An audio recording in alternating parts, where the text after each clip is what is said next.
Urusi imerejesha miili ya wanajeshi 1200 wa Ukraine mjini Kiev, ikiwa ni mojawapo ya mabaki makubwa zaidi ya kurejesha mabaki tangu vita vilipoanza zaidi ya miaka mitatu iliyopita.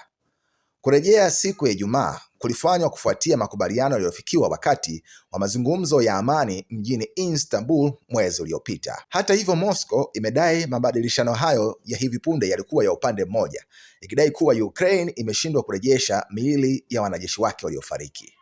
Leo Urusi ilikabidhi miili 1200 ya wanajeshi walioaga wa wanajeshi wa Ukraine kwa Ukraine. Hakuna hata mmoja aliyekabidhiwa kwetu, chanzo ambacho hakikutajwa jina kililiambia shirika la habari ya serikali ya Urusi TASS.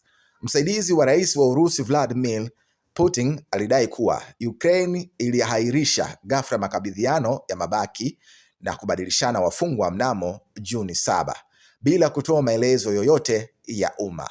Makao makuu ya uratibu wa matibabu ya wafungwa wa vita Ukraine ilisema katika taarifa yake Ijumaa kwamba wataalamu wa uchunguzi sasa watafanya kazi kubaini mabaki waliopokea na kuongeza kuwa miili hiyo inaaminika kuwa ni ya wanajeshi wa Ukraine. Mapema wiki hii Urusi ilirejesha miili mingine 1212 na kupokea miili 27 tu ya wanajeshi wake kama malipo.